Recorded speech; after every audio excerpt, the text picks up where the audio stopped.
Assalamualaikum warahmatullahi wabarakatuh.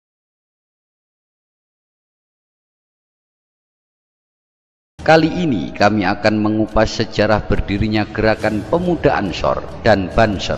Kelahiran Gerakan Pemuda Ansor atau GP Ansor diwarnai oleh semangat perjuangan, nasionalisme, pembebasan, dan epos kepahlawanan.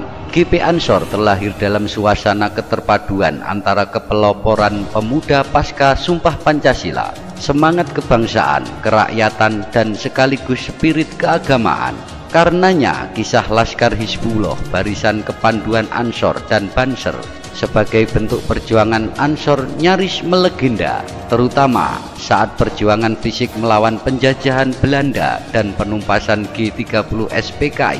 Peran Ansor sangat begitu menonjol. Ansor dilahirkan dari rahim Nahdlatul Ulama, dari situasi konflik internal dan tuntutan kebutuhan alamiah. Berawal dari perbedaan antara tokoh tradisional dan tokoh modernis yang muncul di tubuh Nahdlatul Wathon, organisasi keagamaan yang bergerak di bidang pendidikan Islam, pembinaan mubalik, dan pembinaan kader. Kiai Haji Abdul Wahab Hasbullah adalah tokoh tradisional dan Kiai Haji Mas Mansur yang berhaluan modernis akhirnya menempuh arus gerakan yang berbeda. Justru perbedaan itu menumbuhkan semangat untuk mendirikan organisasi kepemudaan Islam. 2 tahun setelah perpecahan itu, pada tahun 1924 Masehi, para pemuda yang mendukung Kiai Haji Abdul Wahab Hasbullah yang kemudian menjadi pendiri NU membentuk wadah dengan nama Subhanul Wathon atau Pemuda Tanah Air.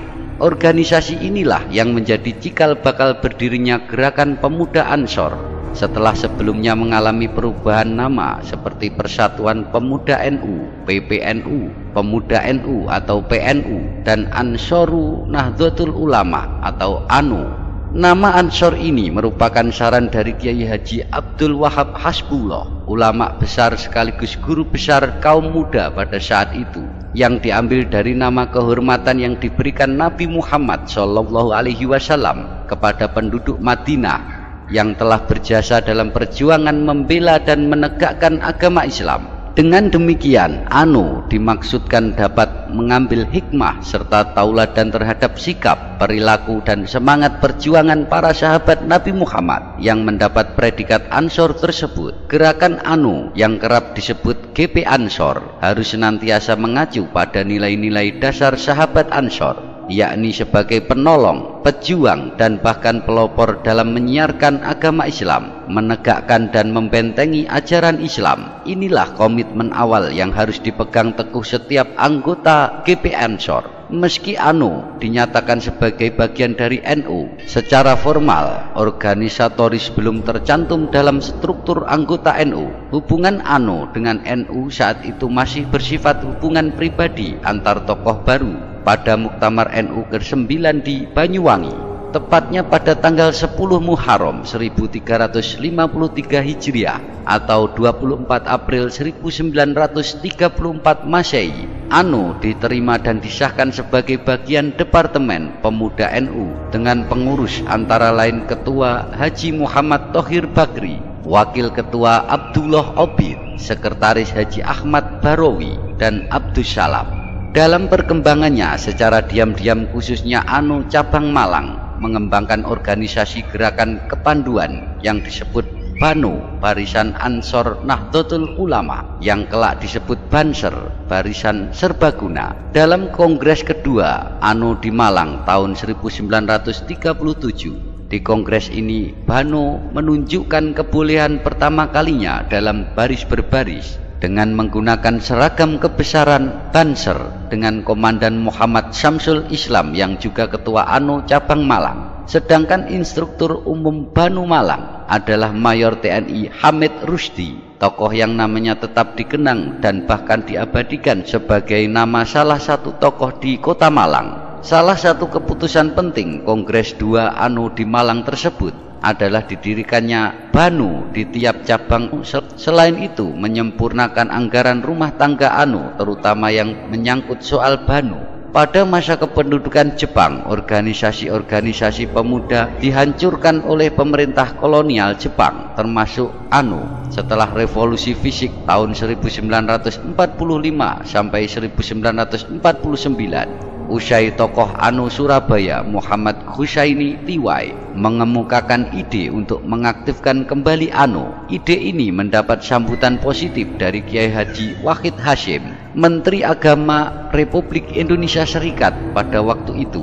Maka pada tanggal 14 Desember 1949 lahirlah kesepakatan membangun kembali ANO dengan nama baru, yaitu Gerakan Pemuda Ansor atau disingkat GP Ansor. GP Ansor hingga saat ini telah berkembang sedemikian rupa menjadi organisasi kemasyarakatan pemuda di Indonesia yang memiliki watak kepemudaan, kerakyatan, keislaman, dan kebangsaan. GP Ansor hingga saat ini telah berkembang memiliki 433 cabang di tingkat kabupaten atau kota di bawah koordinasi 32 pengurus wilayah atau tingkat provinsi, hingga ke tingkat desa, ditambah dengan kemampuannya mengelola keanggotaan khusus Banser, Barisan Ansor Serbaguna, yang memiliki kualitas dan kekuatan tersendiri di tengah masyarakat. Di sepanjang sejarah perjalanan bangsa, dengan kemampuan dan kekuatan tersebut, GP Ansor memiliki peran strategis dan signifikan dalam perkembangan perjuangan masyarakat Indonesia. GP Ansor mampu mempertahankan eksistensi dirinya, mampu mendorong percepatan mobilitas sosial, politik, dan kebudayaan bagi anggotanya, serta mampu menunjukkan kualitas peran maupun kualitas keanggotaannya. GP Ansor tetap eksis dalam setiap episode sejarah perjalanan bangsa dan tetap menempati posisi dan peran strategis dalam setiap pergantian kepemimpinan nasional.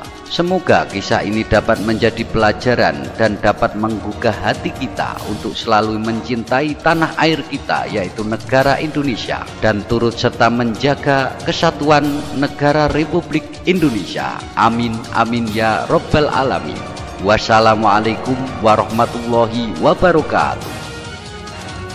Hati wahai tanah airku, cintaku dalam imanku, jangan halangkan nasibmu, bangkitlah hai bangsaku.